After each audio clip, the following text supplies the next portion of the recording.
Hey everybody. You know that during all of this, I'm just gonna be pretty much keeping it alive because this is something that affected me during my early music career in the late '90s, or yeah, mid to late '90s, early 2000s, until I was done with it.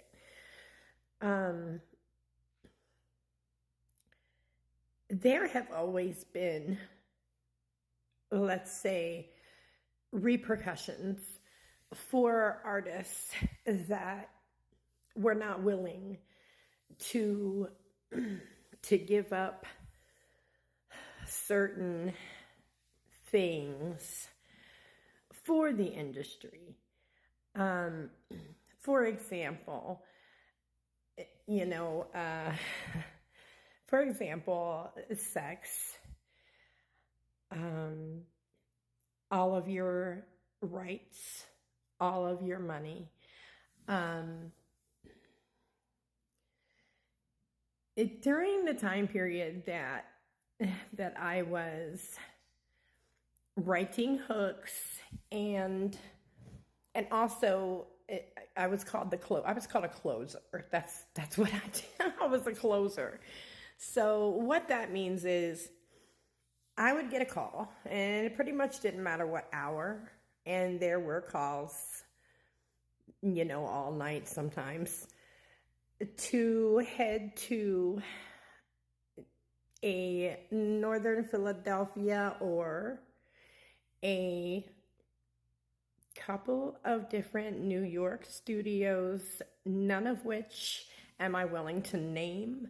No artists am I willing to name. So if that's what you think you're getting, it ain't happening.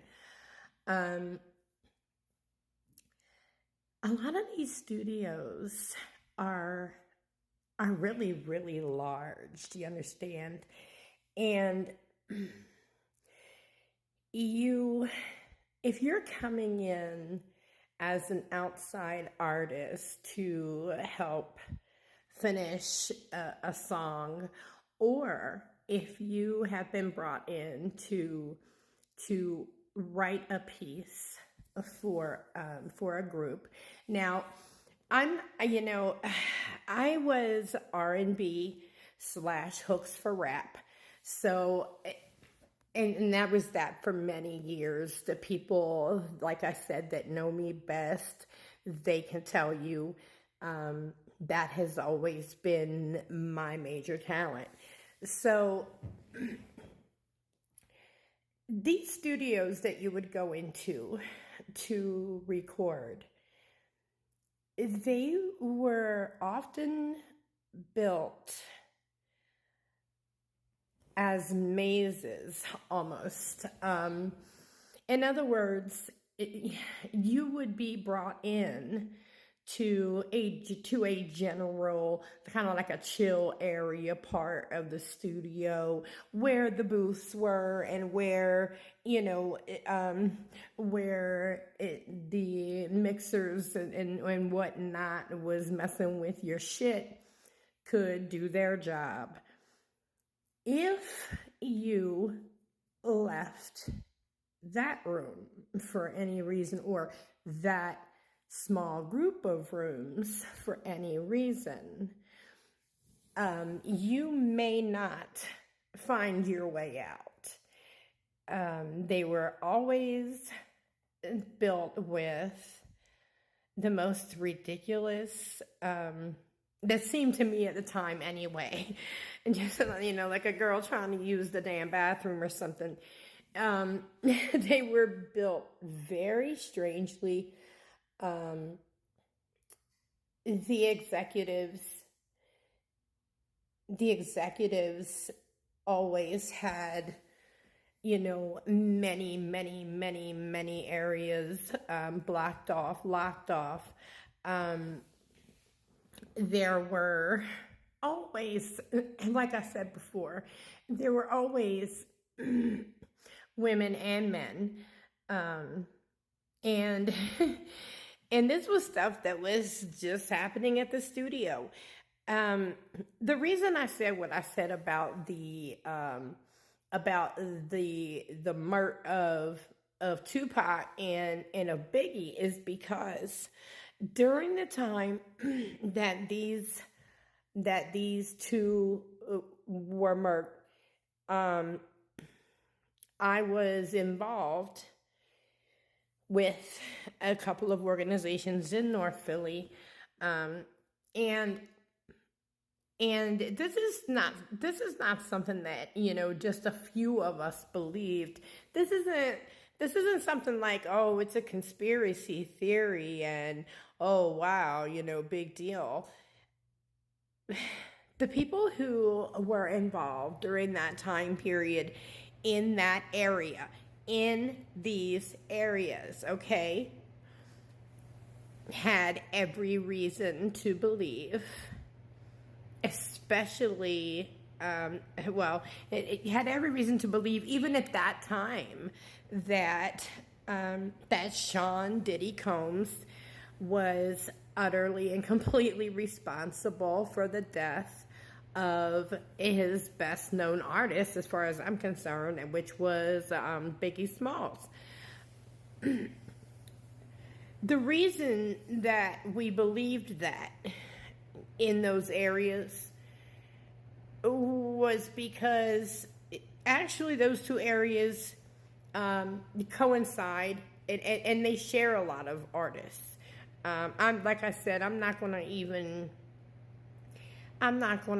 get down with naming names, but I've written for a few people that you would recognize in the R&B and rap industry.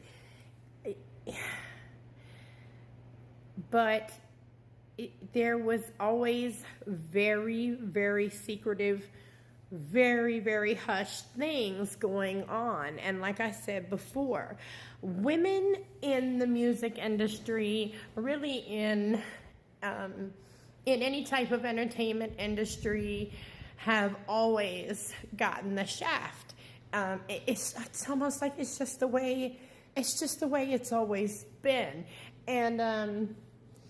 And I know when I was done with it, because I was not going to sell, or I was not going to give away my my rights as the writer, as the lyricist, as the person that wrote the piece. I was not willing to play the I'm not selling my soul. So I guess it just pretty much, to me, got to the point where, I just wrote a song, not even that many months ago, and probably a lot of you caught that. I'll do it for fun. I'm 50 years old now. The things that occurred in the 90s and in the early 2000s in the music industry are, and they just are horrendous. They are horrendous. I've had music stolen back when we did ADATs. I had full ADATs stolen. I've had the pleasure of hearing something I wrote come out that I never received anything for. And there's a lot of us. If anybody else can back what I'm talking about from that region, hit me up. Because we all know that women have been discriminated against in this industry since the beginning, in music, period. And if they can't control every aspect of what you're writing, what it's sounding like, your beats, your position, your looks, they don't want anything to do with you. And I just was never that bitch.